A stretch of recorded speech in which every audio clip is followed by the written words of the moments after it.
Welcome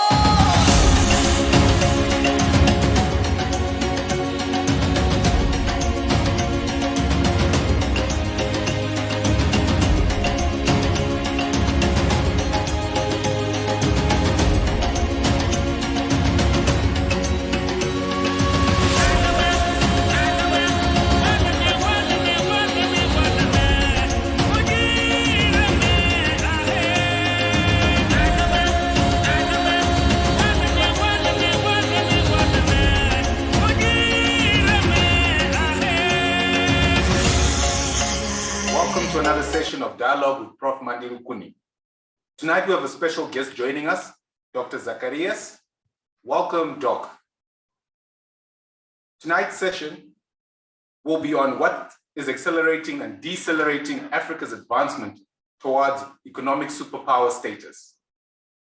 For those joining us for the first time, I would like to welcome Dr. Zacarias. He's a research professor of international relations and African politics at the University of Joaquim Chissano in Maputo, Mozambique. He's the chair of the Center of Strategic and International Studies. Prior to this, he held various positions within the United Nations. He's an author of various articles in the area of international politics and security. Welcome to everyone. Please do like and subscribe on our YouTube channel so you can always get future feeds. I'd like to hand over the floor to Professor Mandi Rukuni. Over to you, Prof. Thanks so much, KK. No need for me to say anymore. Welcome to Dr. Zacarias, and I hand over to you, Doctor, to give us your talk. Good evening, everyone. It's a pleasure for me to be here and together with my brother, Professor Rukuni. And thank you for inviting me to these discussions. It's a proof that we have a long way to go. I think the topic that is proposed by Professor Rukuni is a quite important one, because it is with discussions like this ones that we are able to transform the continent as such. Everyone would remember that in the 19th century, Europe called Africa the dark continent. And in the 21st century, the economists call it a hopeless continent. Anyway, I think this is disputed by anybody who's got a sense of being African and have played a role in transforming this continent. But also the history tells us that it's not been all the time that Africa has been seen as a backward continent, or limping behind in terms of development and civilizations. Europe and the others have chosen to highlight the developments and to qualify the most advanced civilization, ancient civilization in Africa, that one coming from Egypt. But the knowledge as we have it now, there were more ancient kingdoms and civilizations in this continent prior, or living at the same time as the Greek and Roman civilization, and they have done marvelous things in the continent. I think the challenge that we are facing, really reviving most of these knowledge, studying history and investigating more. And the more we investigate, I think we are likely to find out that we there have been civilizations, and then in the past we've done marvelous things as continent, and which were emulated elsewhere, even in Latin America. If you look at the textiles and other things that Latin America and India, or even Persia, you will see African footprint in them. So this requires to be asking questions such as, what is it that has led Africa to the present situation and to the present conditions to be called the dark continent, or hopeless continent, as the economists preferred to call us, the famous, I'm not sure whether it's an English or Japanese magazine, but any of the two will be true. I see three factors. One is slavery, because slavery deprived the continent from its best brain, its best physical ability to do the hard work, and the hard work, physical hard work, was done elsewhere by African slaves. We built Europe, we built New York, we built America, and often is not acknowledged as a contribution, a positive contribution, because we didn't have class and we did not have recognition. We did not have things to be considered as capable individuals who were contributing to the betterment of humanity as such. The second thing that I see, which played an important role in a decelerating of our continent to develop and to find itself, is the advent of colonialism. And everybody knows about the scramble of Africa, but before that also, there have been a lot of things that have led the continent to colonialism in its essence, the definition of being rooted on domination, rooted on subjugation, rooted on depersonalization of individuals, or changing the cultural beliefs. I mean, we were taught not to like ourselves, because liking ourselves was inferior to any other culture that dominated us. So colonialism had a really great effect and impact. So that's why we have been in the situation, economic systems that existed, they exist. Political systems that existed in system. How we organize a society, we cease to exist, and we have to start from scratch. I mean, embracing what the Europeans have decided to do in 1648 with the Westphalia Treaty,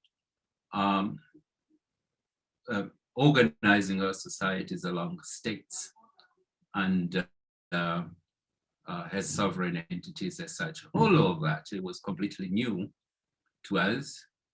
The interaction that we had with other parts of the world from the colonial days, it was interaction based on wars and less on cooperation as such, but it has not been like that. So we find footprints in ancient civilizations of trade and cooperation with other sides, other parts of the world. Coins, our arts, and our systems have inspired other societies to exist and to become what they are today as such. So the advent of colonialism has been very, very harmful to the African society and the African thinking. Why? We have been deprived of our best brain, and we have deprived of thinking like Africans. We were taught at least to disrespect and to dislike what we are. Our essence of being what we are is not something that commanded respect. So we would prefer to be like the Europeans, the things that we are wearing, what we like, the way we eat, the foods that we eat, foods that we did not have time to foods and be at mainstream. It's something that we consider, and when they go to an African restaurant, they say, oh, we're going to eat ethnic today. They're not going to eat food, they're going to eat ethnic. If they go to dress like the Africans, maybe this is very ethnic and it's not really a normal dressing as such. So all that, it came during the colonialism, and we have not been able to sustain the ground. We did not say like the Indians, this is the way we're going to dress at full stop. We didn't say like any other civilizations around the world, the Chinese. I mean, we choose to dress like this and full stop, and we eat what we eat. We use chopsticks, and there's nothing wrong with that. I'm saying all that to say culture is very important for the development of the people. If we don't have strong culture backing us up, if we don't embrace that culture, we don't have a strong ground where to stand and to protect our identity, our core values, our systems, and the way we want to organize ourselves as such. So what we need is really to build ourselves in a way that we respect all that I mean, the essence of being ourselves as such. I noticed that there were attempts and charming attempts in a way that are very important of it really recreating or finding a basis from where we should start catching up or modifying ourselves in order to earn more respect, so that the world would consider us as we should be, in a dignified manner. The struggle for independence, the consciousness that we are an oppressed people, the consciousness that we are under dominion, that we are dominated by the others, that we have completely been dehumanized by the others and subjugated as people who are the last in the queue of development or of being, some would even characterize as quasi-human beings rather than human beings. So this takes me to the next point, the idea of posed by Professor, can we claim in the 21st century? What is it that decelerates us and from becoming a superpower, an economic superpower? And can we really achieve that? I think if you have as a point of departure the statement of Kwame Nkrumah of 1958, that seek here your political freedom and the rest, political independence and the rest will follow. I think there are two ways of looking at this. I mean, I have seen interpretations of that statement as being, classifies that statement as a bit naive, for the lack of a better word, because Kwame Nkrumah, he probably did not understand the environment in which he operated and the vicissitudes of that environment and everything that was bad. And he thought that by just having a political independence, everything will follow. And that I have also come across on the interpretation that what Kwame Nkrumah was trying to describe, it was a long-term struggle that it could not start, that long-term struggle. It could not start without us being a consciousness that we are one nation or one people as such.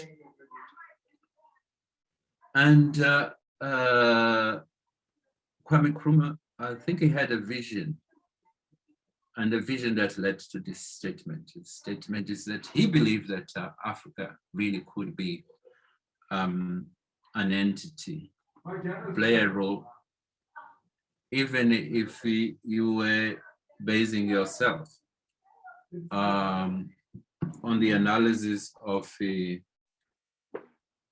if you're basing yourself on the analysis that you are a country that is disadvantaged in the international system, that you are a society which you did not have lots of resources. But he thought that without gaining a consciousness that you are people, this struggle of transformation of your society could not start. But one of the things that he perhaps failed to understand was that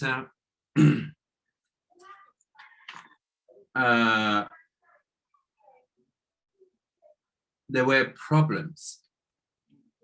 And the problems is that he believed that independence meant also freedom. Freedom for action, freedom to organize society the way you think that it should be organized, freedom to choose your friends and, and freedom to choose your political ideas. And if politics is defined as in its essence, who gets what and how, so you would have a freedom to decide on who gets what and how, and organize society in order to achieve this.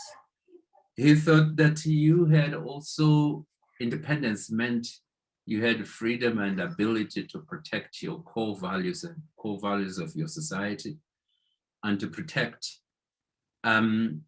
what you really felt it was essential for your development. And then if all those freedoms were guaranteed, you then had a free course to go wherever you were.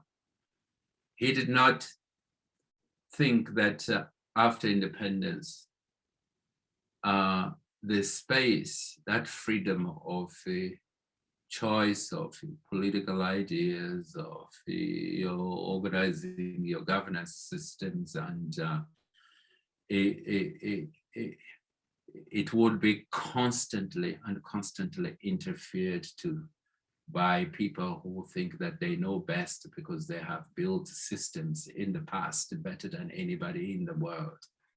So their systems work much better.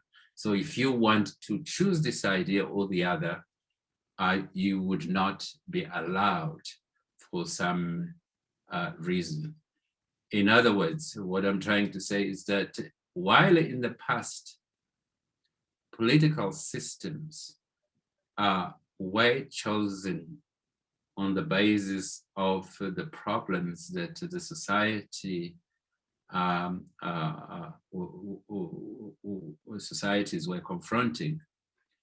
Now we all choose, I mean, regardless of the status of your country and your society, you are obliged to work on one specific political. So your society should fit the political system, the pre-selected political system, rather than adjusting the political system to resolve the problems that your society is confronting. So this is the kind of world that we are now.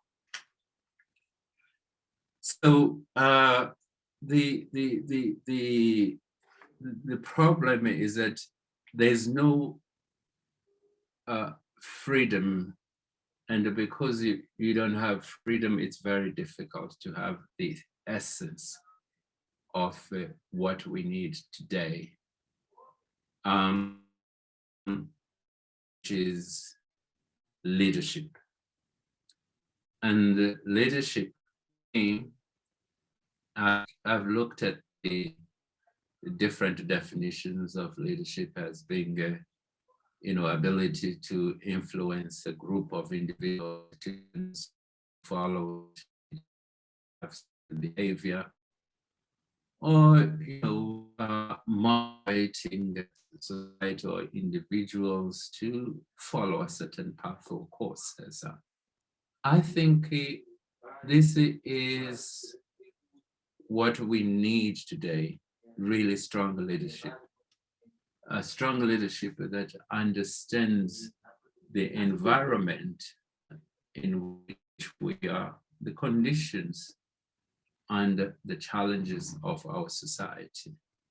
We're still lost in many countries on the idea of emulating whatever ideas that come from the West or elsewhere, or emulate political positions and development ideas that come from elsewhere, instead of encouraging a society, our intellectuals and our engineers and the others to really try to solve the day-to-day problems that we are having in our societies, and to think of tomorrow based on the type of the world that we live in today. The leadership to educate our societies to solve our problems, because our education systems thus far, they are there to serve the political system and the economic system and the international order that has been imposed by those ones that created, and not looking at our condition most of the times.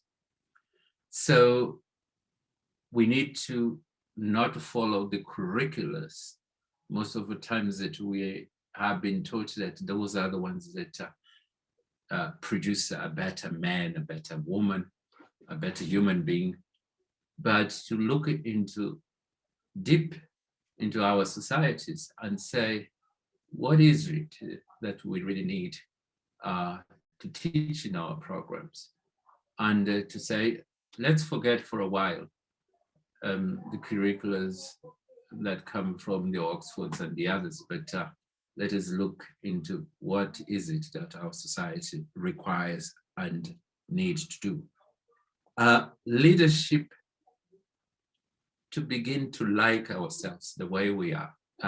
Africans, I think for quite a long time, are ashamed of liking themselves, of liking the way they are. they rather like to emulate the British, the Americans, the Portuguese, and the Europeans in general. The way we dress, the way we eat, the way we speak most of the times, accents. You know, we don't have things like, you know, if you're looking, you take the example of the Americans. All the Americans are hyphenated, except the Anglo-Saxons. Those are Americans. The others are Irish Americans, Italo Americans, African Americans, Latin Americans, etc., etc. The real Americans are. Why?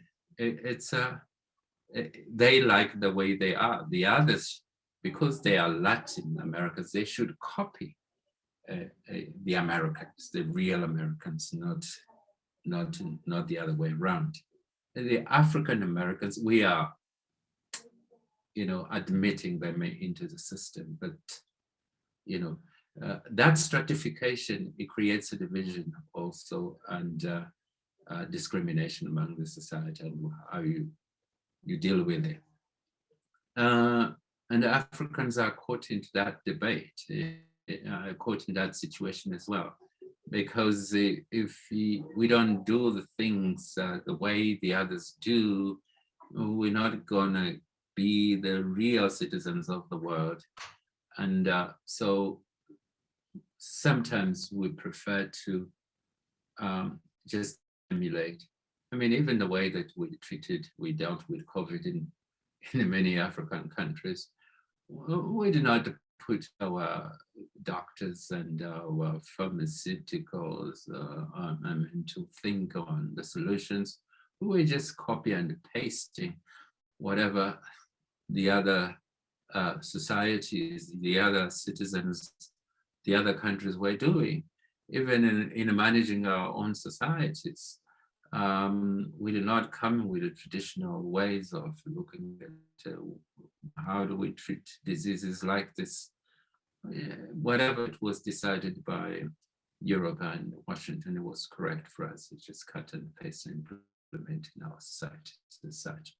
That's a deep-seated coloniality, that deep-seated mistrust on ourselves that exists, and it has been guiding us for centuries, and we need to free ourselves from that. So culture here, the essence of who we are and liking who we are, improving who we are, it's really essential in this development, and it have attention. And for that, we need real leaders who understand that and who understand the political systems which we live in, their faults, and encourage solutions to those problems coming from within and not importing or not listening to what comes from outside as the most correct, without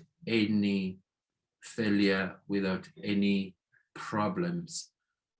It may not have problems, it may not present problems in society that it has, but we have seen that here, for instance, there are no elections which do not lead to conflicts in many African countries. Do we even ask questions whether it's a problem of the political system that we have, which is not understood, or we just accept it, whatever it is, it's wrong. But what produce most of this political system? Some, they think that the political systems, they leave many people unattended to. It excludes many people. They don't have the same benefits. But we don't question the political system, we just apply it, or our universities are not encouraged to come up with solutions. I mean, democracy plus, for instance, maybe would be a solution. Plus being that, I mean, adjusting the democracy arrangement into to society as such. We don't come up with those ideas. The other thing is that we need leadership to invest on science, on medicine, on our music. In many countries, culture, I think things are beginning to change, and I'm glad to see things changing. But for many years, our culture was to welcome the work at the airport, the colonial master. We would go there and dance, etc., etc. And when we got independence, our leaders, they began to take the place of the colonial master. And also you display whenever our presidents, our leaders travel, then they will come back to the airport, who would dance and do everything that are necessary.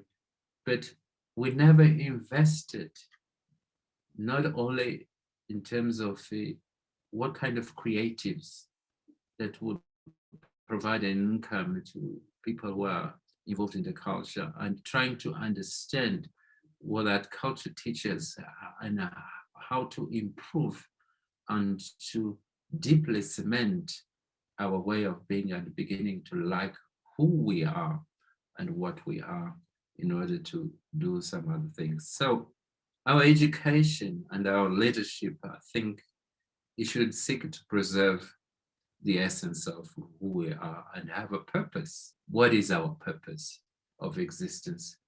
What is it that our countries should contribute to the world?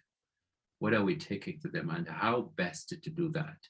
And organize the society and educate the society in a way that they will be able to provide responses to that kind of question.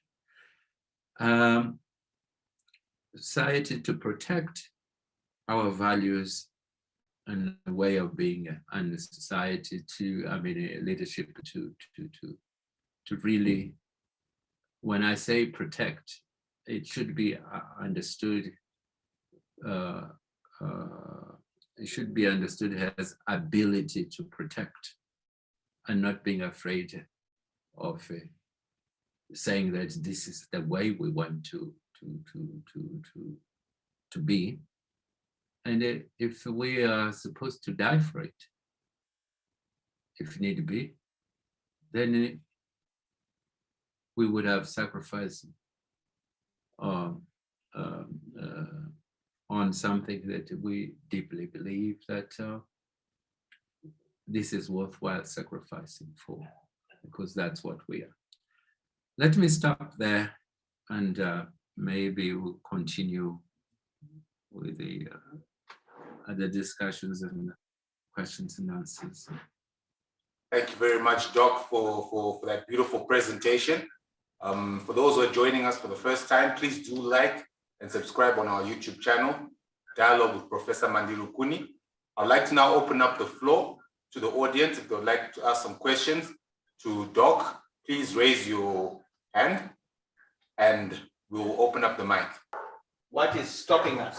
And you named the critical ones, starting with slavery and colonialism itself. And then you said, so for us to accelerate the pace of advancing our society, the first thing you mentioned was we need strong culture, and a strong culture, which is our way of life, our way of doing things.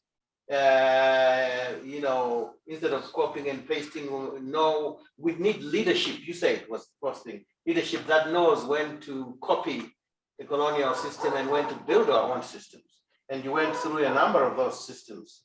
Examples you gave, the educational system, because it's got so much impact on society replicating itself, the political systems, etc.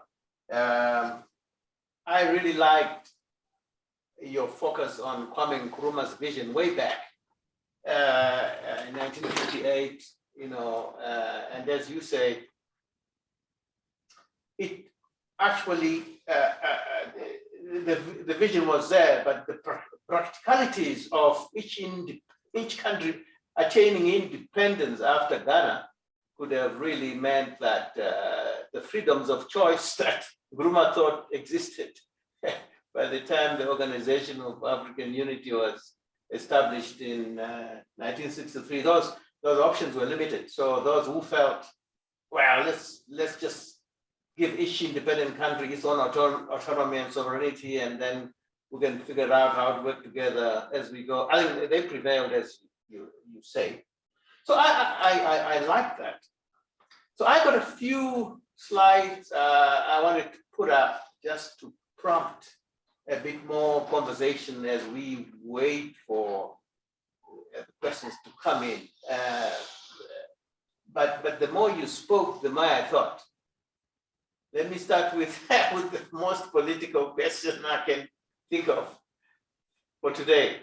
So, who is Africa's best friends? Who are our friends out there you think we should lean on, or we are on our own? What do you think? You want me to answer in American? You are on your own.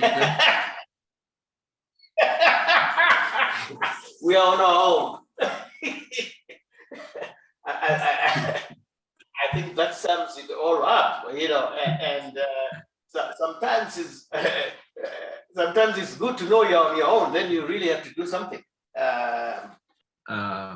Maybe we can learn from. Let me start from some of the things that happens in places like Nigeria. If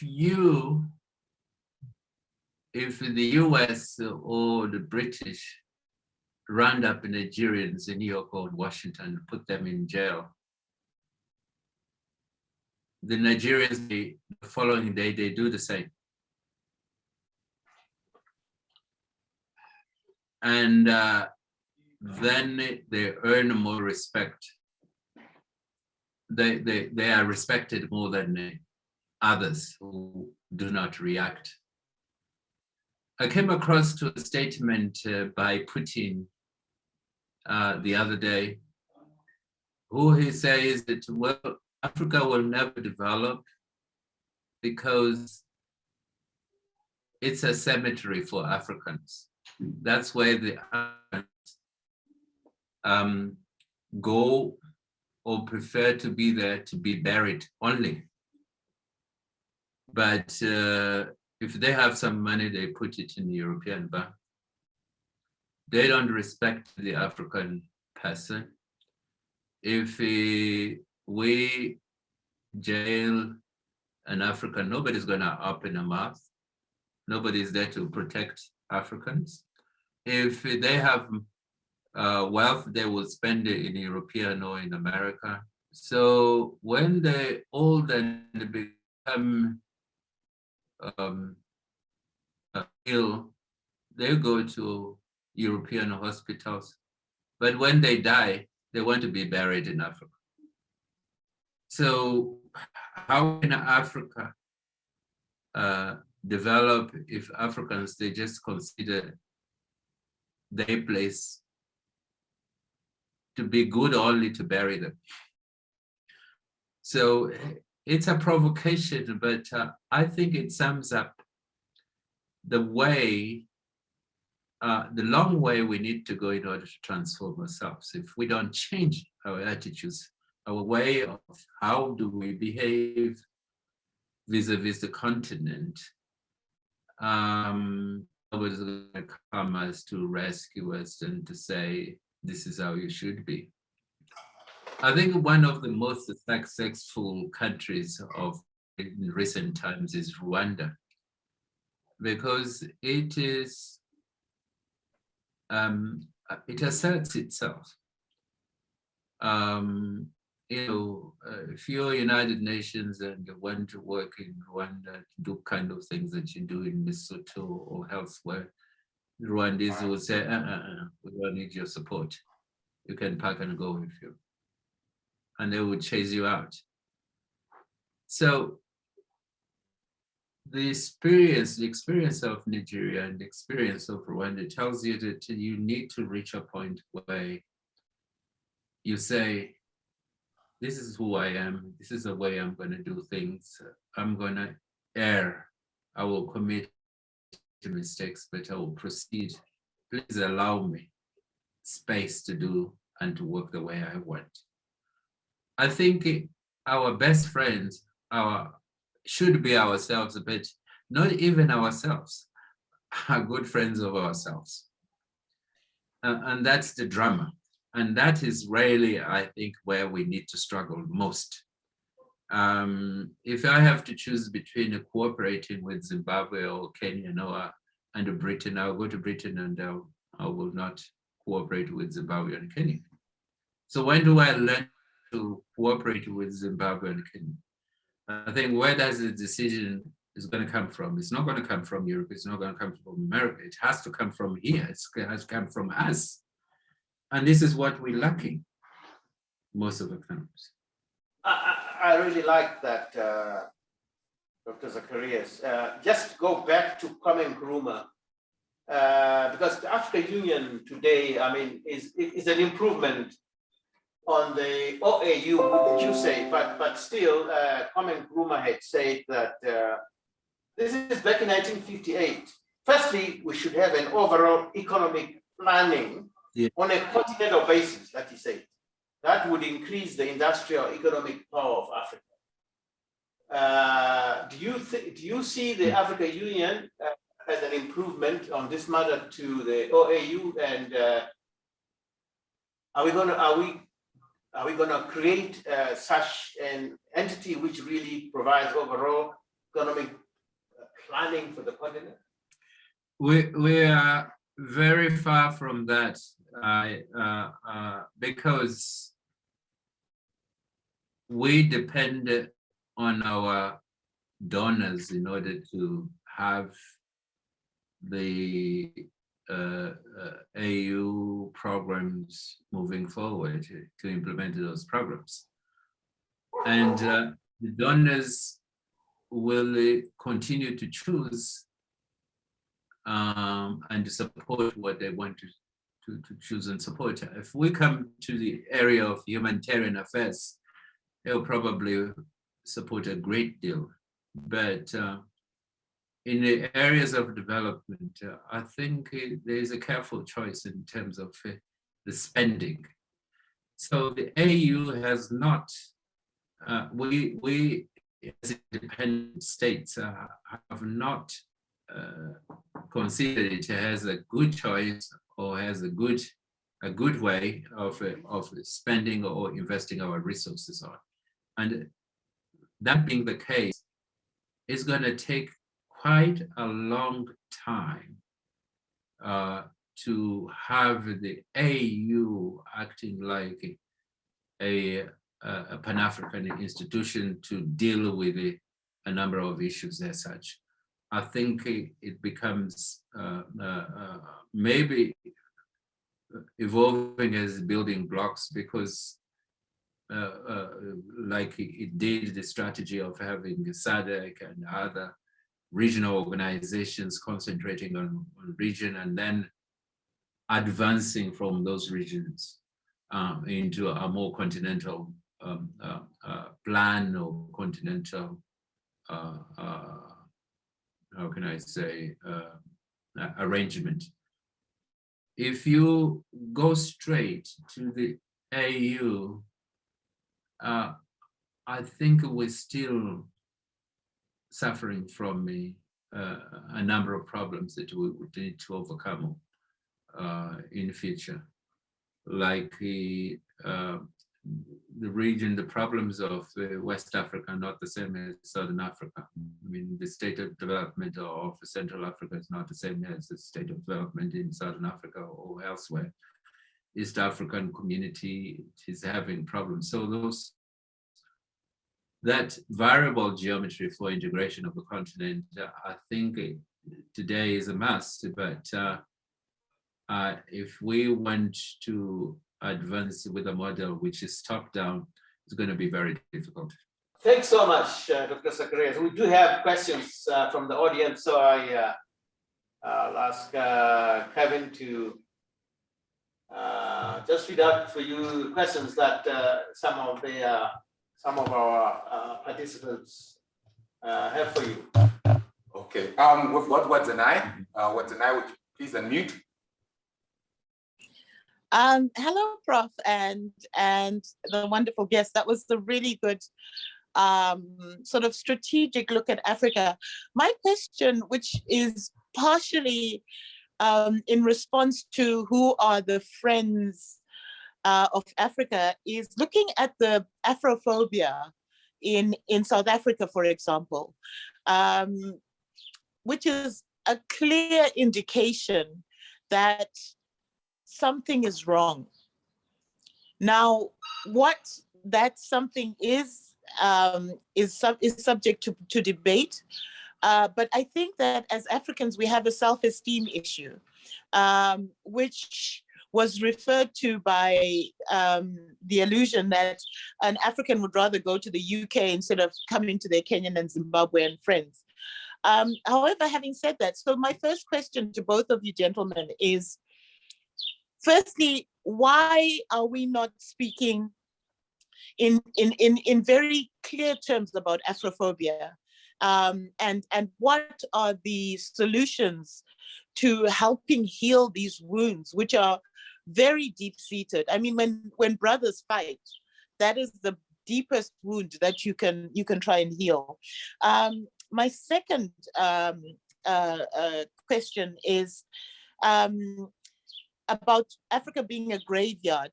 And it's a very interesting, it's an interesting issue, because we saw it with the HIV pandemic, that people would go and live in the towns and cities, and then they'd go back to the rural areas to be looked after and buried in the rural areas. So in many ways, there's a certain truth to that statement. But by the same token, the Africa I see right now is one where the children and the young people want to stay.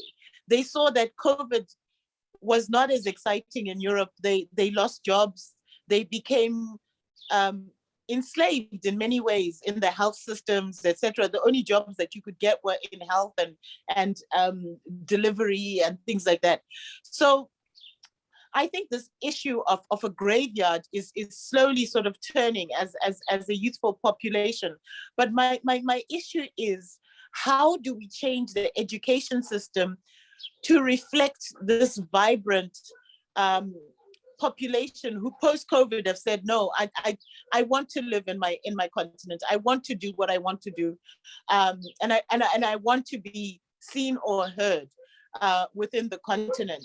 How do we harness that energy, which reflected in our education system? Because for us to be still going to school to write O-levels in a digital world, I think is crazy. So those are my two questions. Over. Thank you very much, Watsanai, for that. We'll take a question from Emmanuel, and then Francis, and then Modesta. Emmanuel? Okay. Thank you for the privilege, sir. Thank you, Prof. Prof, my question is going strictly for academic. As a professor and an academician, I feel one of the thing that happened that it's so much in Africa today is our education system. And for we African, as it is right now, we are using the Western world curriculum. I'm speaking from Nigeria. We don't have anything that connects to Africa in any way in our schools. And it starts from the elementary aspect of a child. When the child is coming out and what is being taught, instilled in him or her, and it comes up. And we don't have anything like African curriculum, anything that teaches the way of the African persons, how we come, this, that, and it's all about the Western world. The curriculum, and it's not just in Nigeria, it's in Africa as a continent. So as a professor, I believe we should have an African curriculum. I wouldn't know, but I'm asking, what effort have you guys put in place with you and your fellow colleagues in professing area and in African state, how to change this Western world curriculum in Africa to have to replace it with African curriculum, sir? That's my question. Thank you, sir. Thank you very much, Emmanuel. I would like to hand over the mic to Francis. Francis, please unmute your mic. With regards to this topic, I would like to submit that the African continent is very rich in culture and education. Hence, we need to decolonize our curriculum, because when we go to schools that were created by the colonizers, all what they teach us is about our culture, what they know, what they can do, the way they behave, the way they dress, the way they smile, and the way they look. So, as Africans, if at all we had to trace our identity, regardless of where we come from, there is a need for us to identify ourselves with our own curriculum. I can give you an example of the Ethiopian Empire. When we read about the Ethiopian Empire, we find out that that is a very rich country in culture, knowledge, and languages. The same country, they have developed their own arithmetic, alphabets. Hence, everything about Ethiopia is proper and pure African. Why can't we do the same?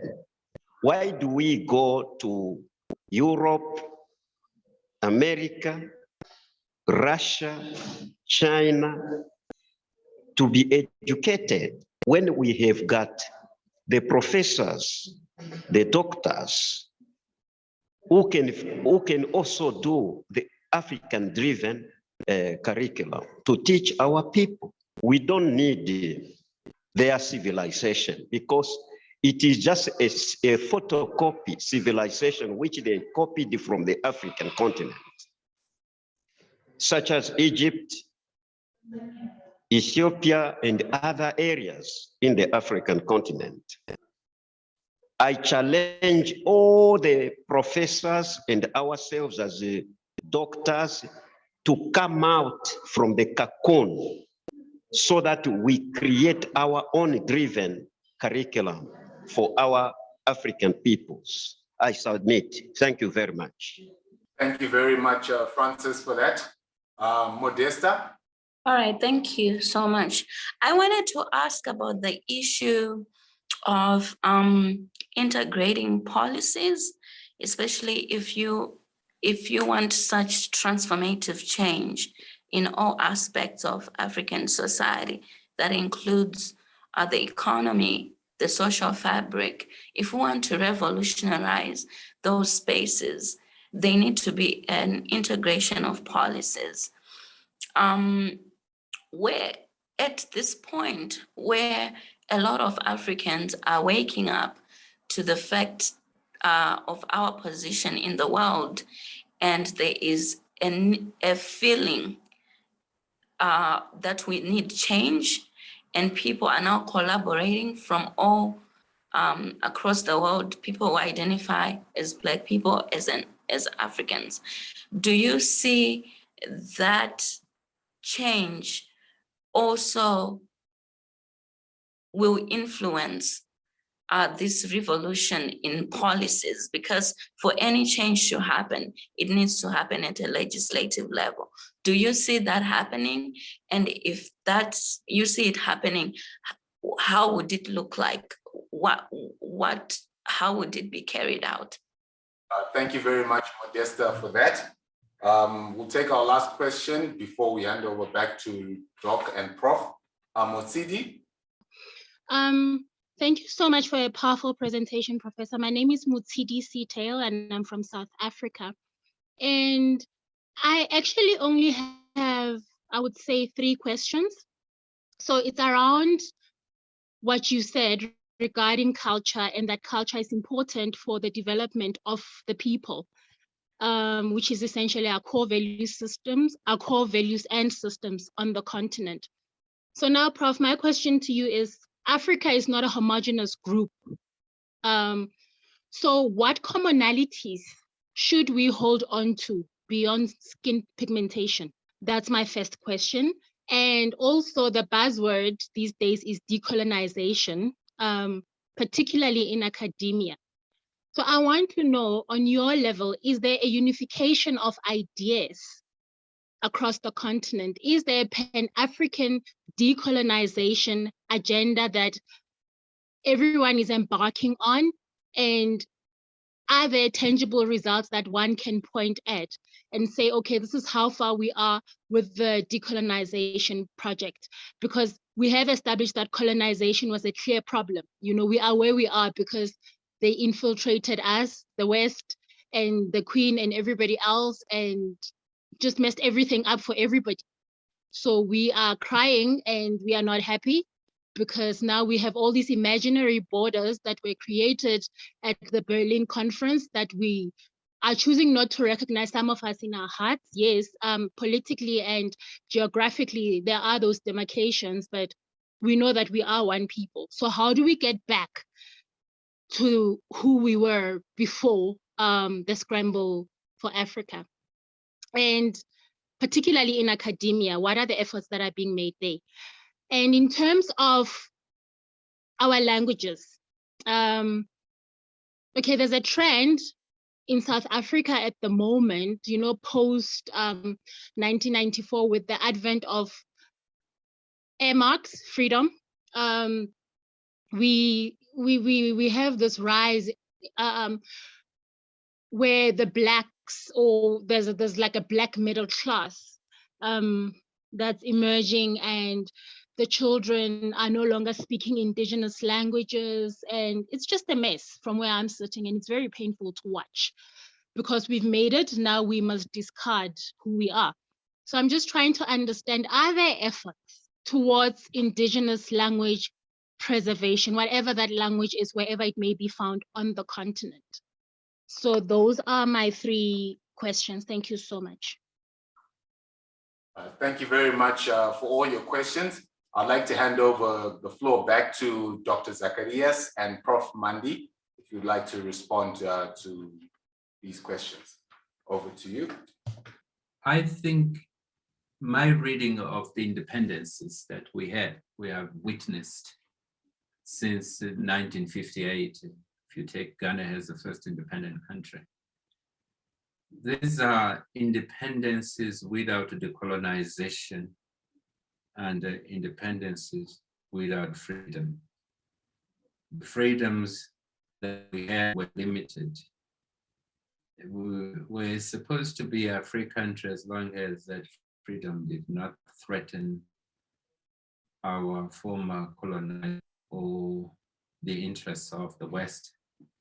If that interest of the West is threatened, we embark on a regime change as a response. So that limited the initiatives that Africans or African would take in order to build or rebuild African society as such. They were mindful that if this, I will lose power and may not achieve the minimum. And they continue to be so. They're not completely free societies, they're not completely independent societies. The issue of language has been said for quite a long time that it's essential, because through English and the other languages, Portuguese, we are obliged to learn concepts that we did not have, and we find that difficult.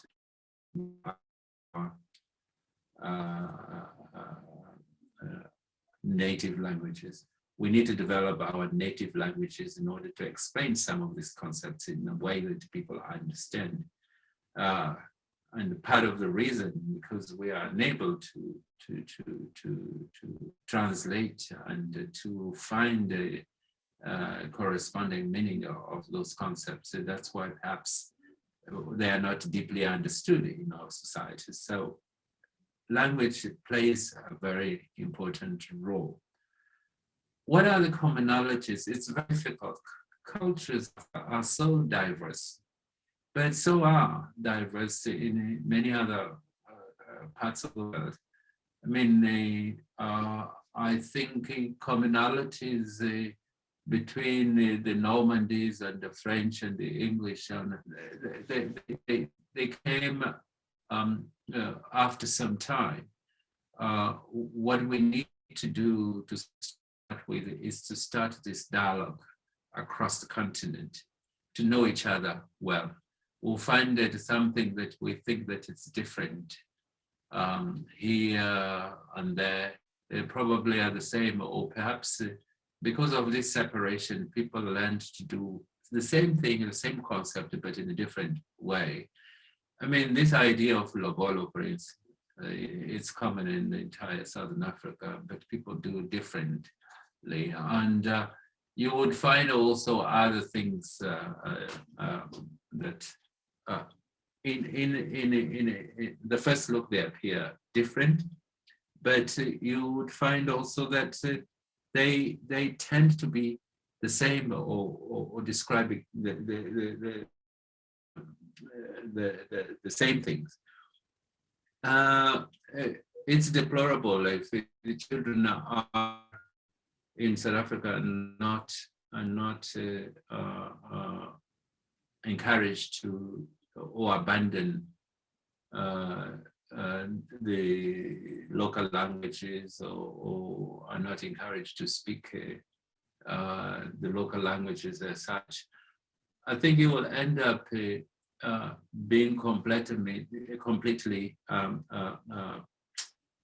how can I say, deprive of your values and your culture, make things that are happening in to explain them in English, but maybe the concept in Zitswana or in Sotho or Xhosa that would appear that could be you would understand better as such. So I think for the issue of commonalities in culture, we just need, in the first instance, to start a debate, and then those commonalities will emerge along the way.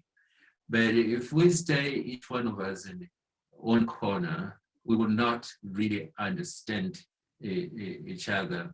We'll have the weakness of being united by the languages and about the values and about the way of being of others who are completely distant from our cultures as such. So we need to start this debate as soon as possible and to encourage, for instance, taking the example of South Africa, the emergence of fashions called AmaZulu, AmaXhosa, AmaTswana, it marks a new area. I can see that function, I mean, the same things happening in Kenya or in Cote d'Ivoire, the people trying to assert themselves and giving a meaning and saying, this is who we are, and we are beautiful as anybody around this world. And we like the way we do things, the way we dress, the way our fashion, the way we put them, and they are creative and they are affirming. This is another way, a renaissance, which is emerging that we should pick up and encourage and continue to support. I think our governments, they need to join in this fashion. They need to join in this era. They need to understand more and to provide resources to be where we are. I mean, to continue to overcome where we are. And the question of the yes, Ethiopia is one of the countries that has not been colonized. I mean, neither of us suffered colonization in the sense of, yeah, even though the Italians were there for a short while, but it was part of Ethiopia and they were never occupied as other countries as such.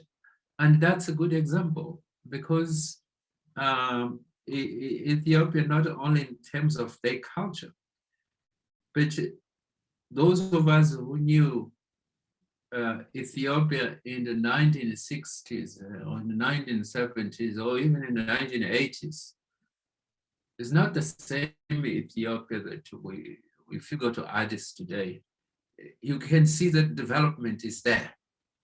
There are railway systems, there's builds. I mean, if you descended from the airports, you used to see shacks. I mean, it was a shanty town.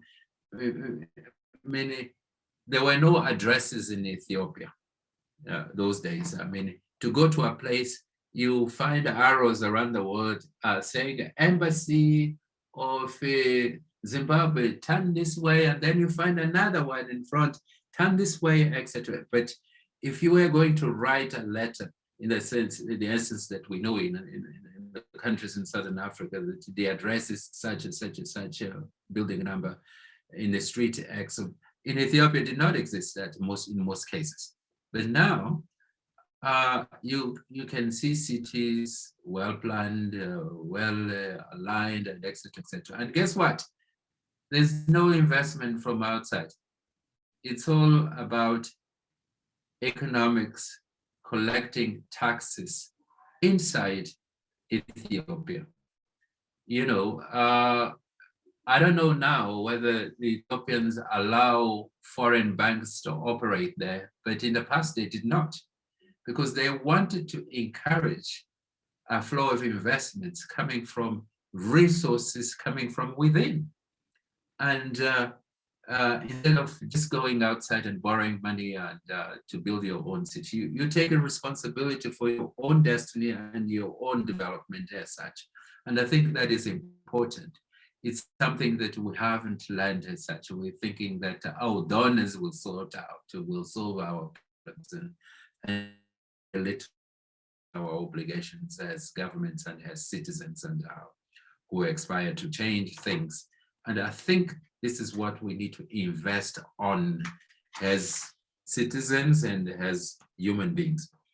And the issue of whether there's something happening to change curriculum, I think in the debate which is in South Africa is an important one. But when we see, for instance, I mean, give an example of what is happening in Zimbabwe, the whole debate about culture and about inheritance and trying to give culture a place, I mean, to occupy the center stage of who we are and what we're trying to do.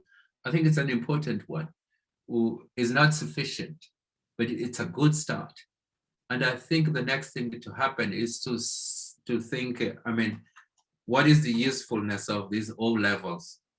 Do we need all the things that we're doing at O levels? Because the design of these curriculums were not to serve Africa as such, was to serve the British administration or the Portuguese administration or the French administration, but very little to serve our communities in I don't know, in Marondera or wherever you go, in Zimbabwe or in Maputo or somewhere. So I think the debate that we need to have is, do these curricula respond to the immediate needs or future needs of our society?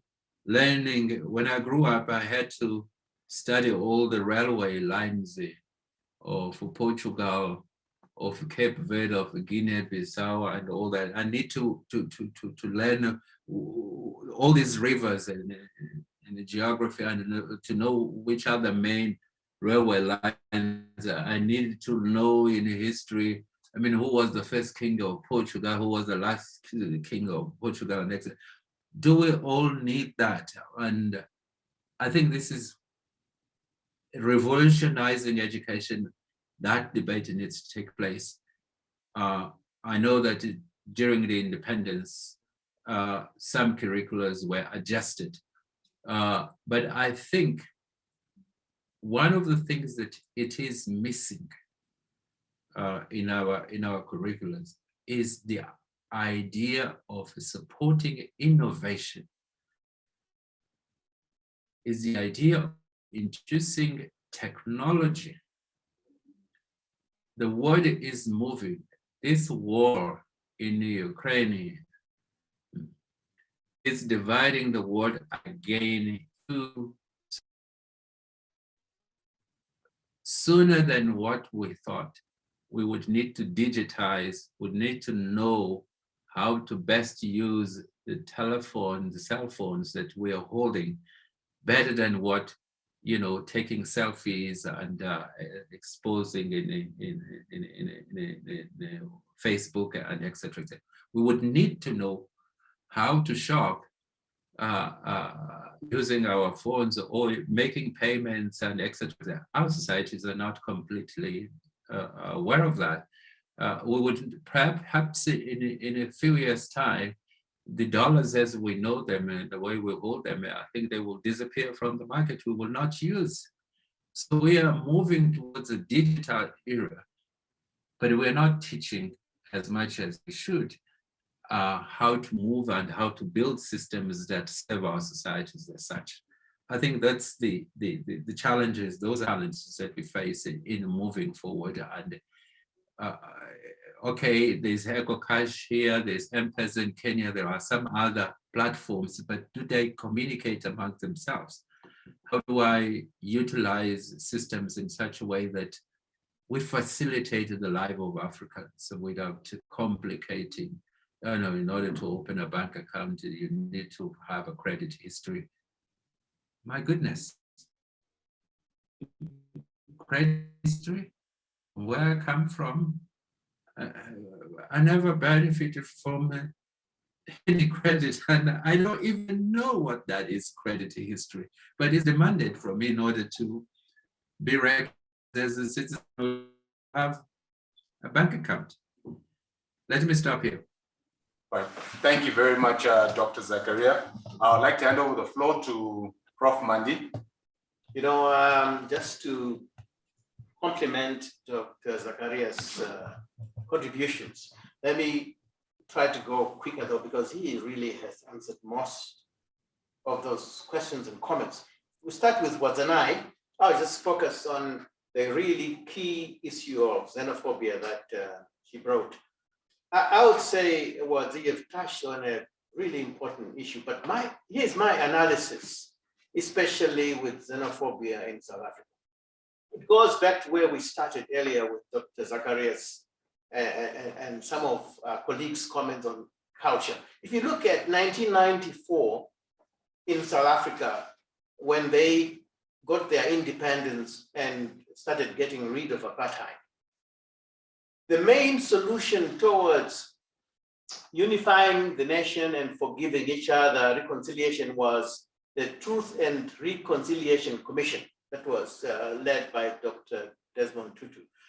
That's really a European solution to an African problem. The African solution in 1994 would have been, we know that in a commonality across all of Africa, doesn't matter what language you speak, is the issue of ngozi or revenge spirit.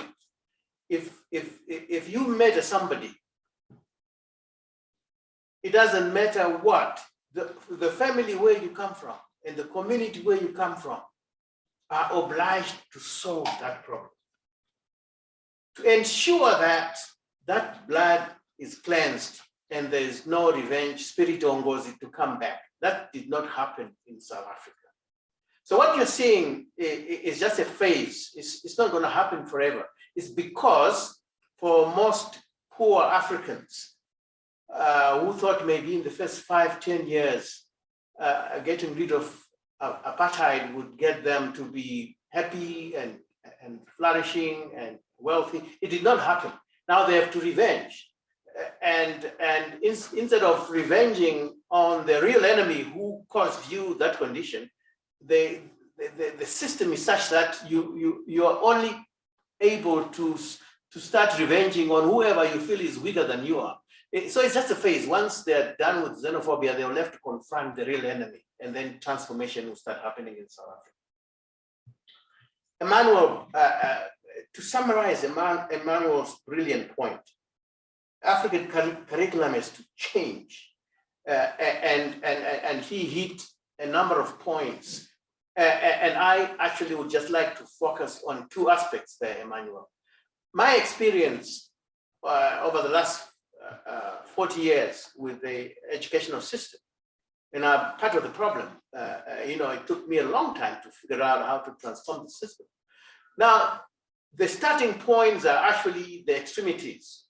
The change has to happen first and foremost at early childhood development and education.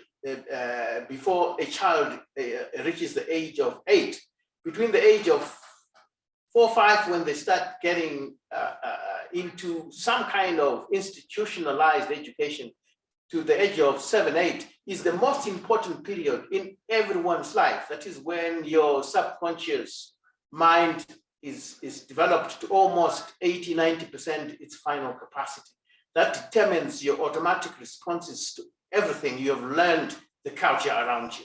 So early childhood development and education has to change completely and not expose any child. I would say up to 10 years, children should be learning in their mother tongue, not a foreign tongue. Then they will be taught a foreign language afterwards, as a foreign language, not as a first language. Then the other extreme is a PhD, because it is a PhD that we should really analyze, research, and start bringing those innovations and inventions to transform the curriculum, new textbooks. I tell you, we have failed to train the right kind of PhD. I only started changing my approach to PhD training when I had already produced more than 25 PhDs, the European style. I also wanted to publish and so on. But I then realized, no. This is not solving Africa's problem. And at PhD, what needs to happen basically is not only to focus on local issues and challenges and problems, but a way of thinking that really says solutions come from within ourselves and from within Africa. And I think we need to see a ban on foreign textbooks, especially at first degree level.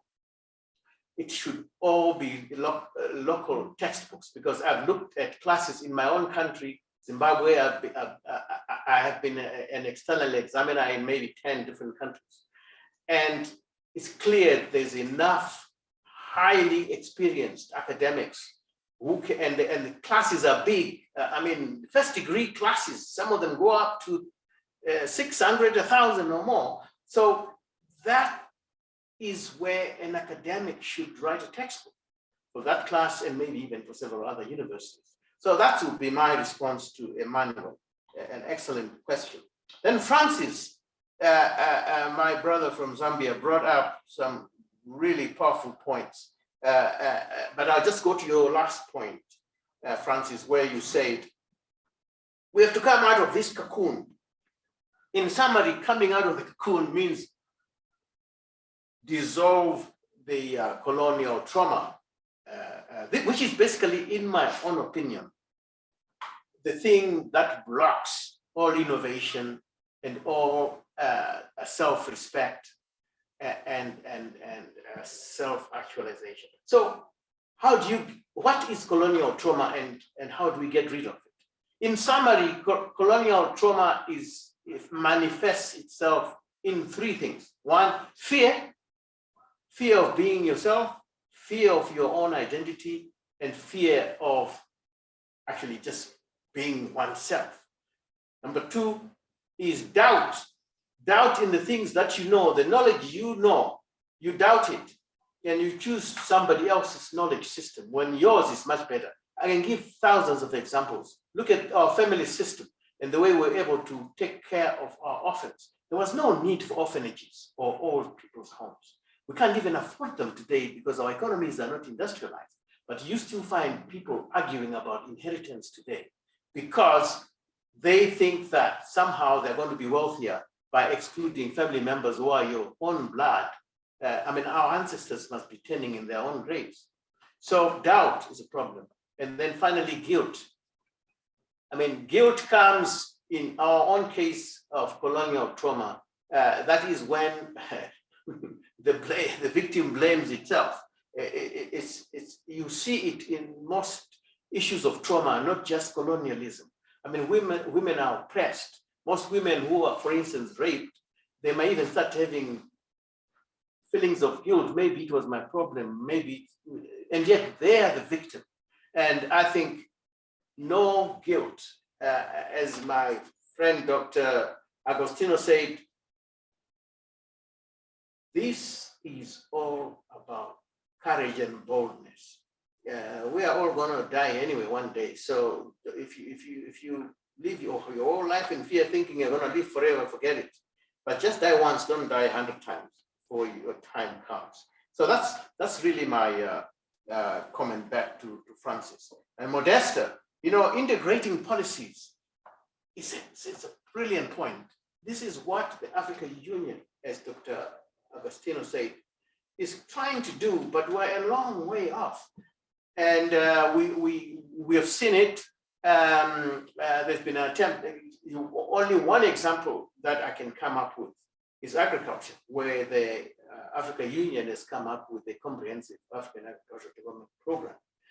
And as you can guess, in the end, this brilliant idea, it's one of the greatest ideas. But in the end, the way we are accountable to ourselves and each other on the continent, there is no real pressure to then integrate agricultural policies and come up with what then becomes a much more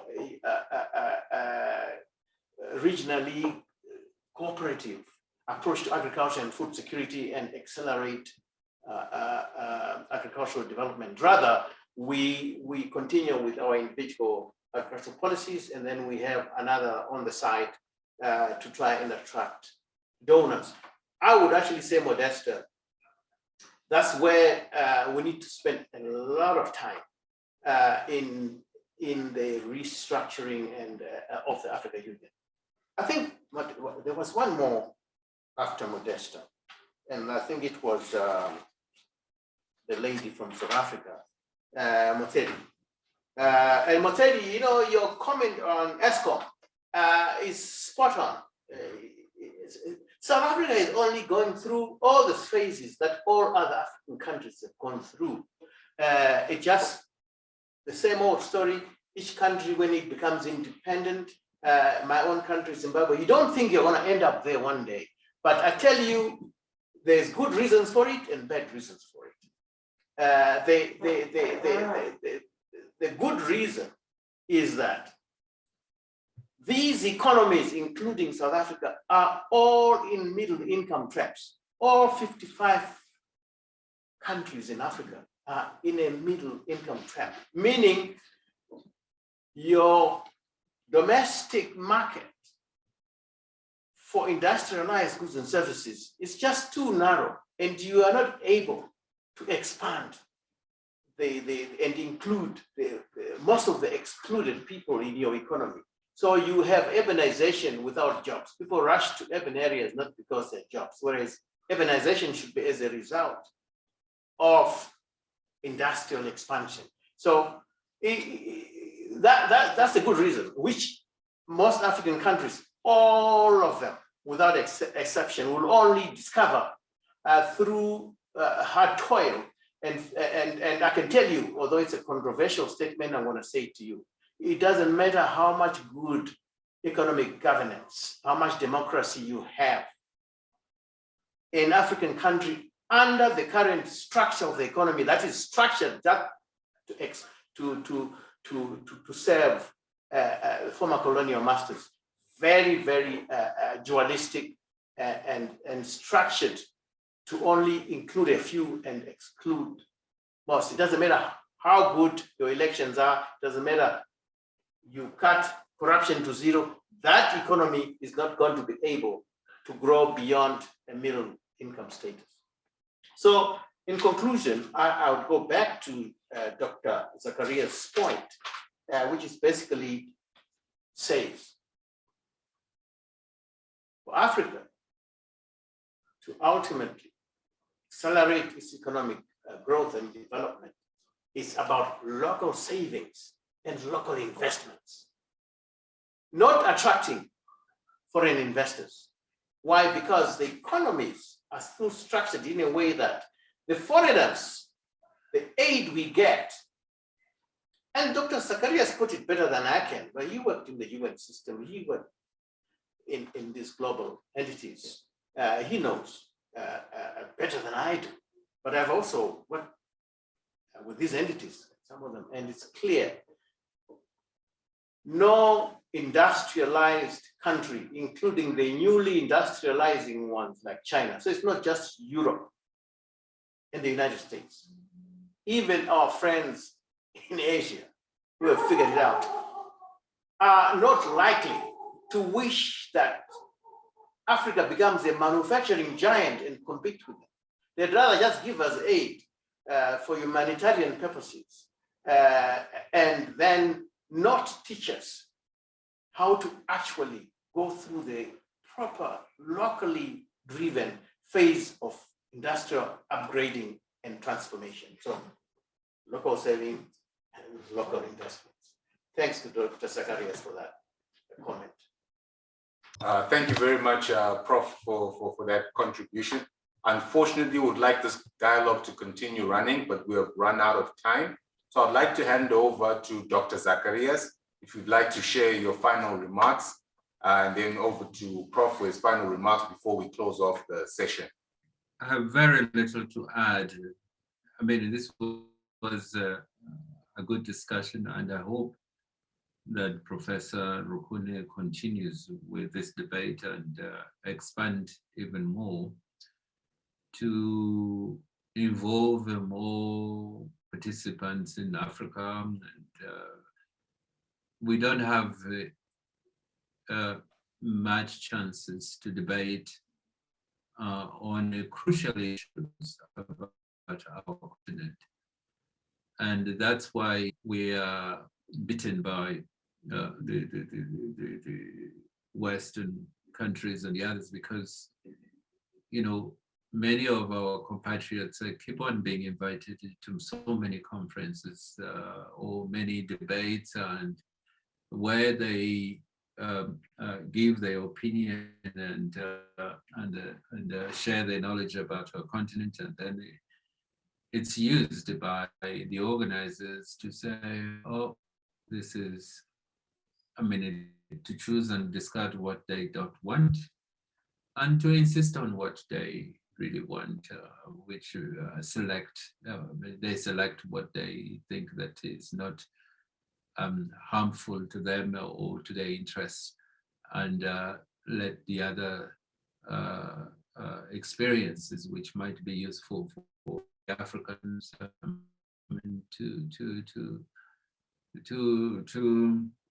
to be ignored.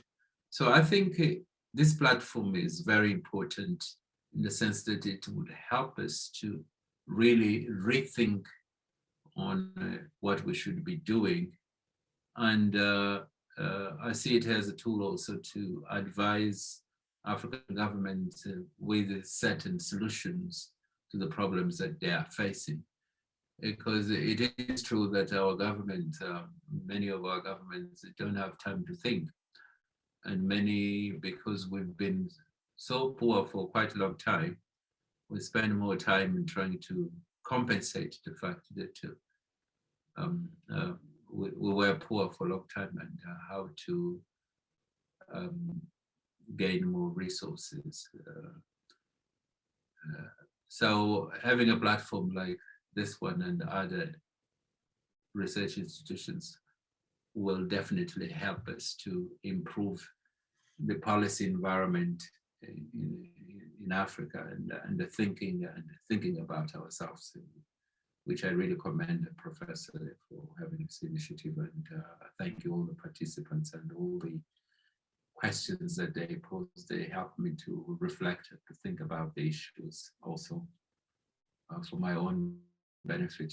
Thank you very much. Dr.